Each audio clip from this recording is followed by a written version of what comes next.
အိမ်ကမျိုးစုံကတောအုပ်ဆက်မှာတကိုယ်တည်းထီးထီးကြီးရှိနေတယ်အိမ်ထဲမှာလျှက်စစ်မီးမရှိပဲဖျောင်းတိုင်မီးတွေနဲ့သာလင်းထိန်နေတဲ့ထူးခြားတာကနယံတိုင်းမှာမှန်တွေကိုချိတ်ဆွဲထားတာပါဦးဘုံအသက်80ခန့်မျက်စိတစ်ဖက်ကွယ်နေသူကဖျားပုံမှာထိုင်ရင်းရှေးဟောင်းပူရပိုက်တစ်ခုကိုဖတ်နေတယ်မင်းသူနဲ့နန်းစောတို့ကသူ့ရှေ့မှာထိုင်နေကြတယ်ဒီမျိုးကမှန်တွေနဲ့ပဲအသက်ဆက်နေရတာမင်းသူမှန်ထဲမှာအရိတ်ကခိုနားလို့မရဘူးလေအဲ့ဒါကြောင့်ငါတို့ကိုကာကွယ်ထားရတာဦးလေးကျွန်တော်ညီမလေးဘာဖြစ်သွားတာလဲဆိုတာပဲပြောပြပါသူတည်သွားပြီလား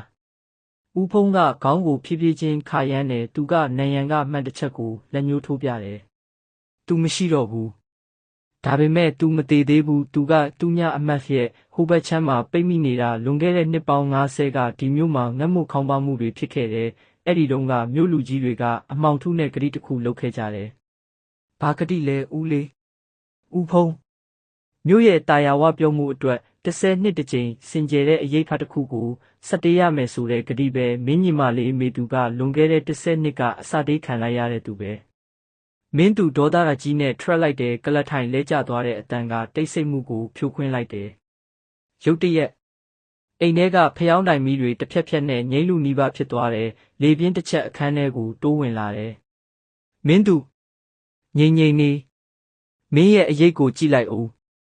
မင်းသူကျမ်းပြင်ကိုငုံကြည့်လိုက်တဲ့အခါ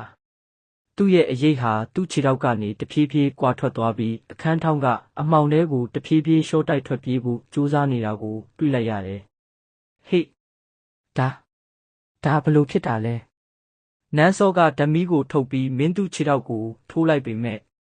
ဓမီရောင်အောက်မှာမင်းသူရဲ့အရေးကပြန်မလာတော့ဘူးအမှောင်ထဲကနေလက်သေးရှည်ရှည်နဲ့အရေးလက်ကြီးတစ်စုံထွက်လာပြီးမင်းသူအရေးကိုဆွဲခေါ်သွားတယ်လို့မျိုးမြင်လိုက်ရတယ်သူတို့တည်သွားပြီမင်းတို့ဒီကိုလာတာသူတို့တည်သွားပြီသွားတော့သူညအမတ်ကိုအမြန်သွားကြမနဲ့လင်းလို့နေမထွက်ခင်မင်းရိတ်ကိုပြန်မရရင်မင်းလဲသူတို့ရဲ့အစာဖြစ်သွားလိမ့်မယ်မင်းသူနဲ့နန်းစောတို့ကားကိုအမြန်မောင်းပြီးသူညမိုင်တိုင်ရှိကိုရောက်လာကြတဲ့မြူတွေကအရင်ကထပ်ပိုထူနေပြီးမြူတွေထဲမှာလူတန်းအရေးမီးတွေဟိုတီလှုပ်ရှားနေတာကိုတွေ့ရတယ်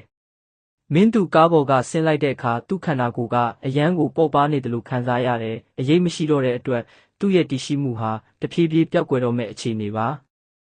မင်းသူဟိုမှာကြည့်ဦးမိုင်းတိုင်းသူညရဲ့အောက်ခြေမြေကြီးထဲကနေအနက်ရောင်အရည်တွေစိတ်ထွက်လာပြီးဝင်းကဘာတစ်ခုလိုလမ်းကြောင်းတွေပေါ်လာတယ်အဲ့ဒီလမ်းကြောင်းရဲ့အဆုံးမှာတော့10နှစ်အရွယ်မိန်းကလေးငယ်တဦးရဲ့ပုံရိပ်ဟာကြောခိုင်းပြီးရက်နေတယ်မေသူအဲ့ဒီမိန်းကလေးကဖြည်းဖြည်းချင်းလှည့်ကြည့်လိုက်တယ်ဒါပေမဲ့သူမရဲ့မျက်နှာမှာမျက်လုံးနှာခေါင်းပါးစပ်ဘာမှမရှိပဲချုံးမွတ်နေတဲ့အရေးမျက်နှာသာဖြစ်နေတာကိုတွေ့လိုက်ရတဲ့အခါ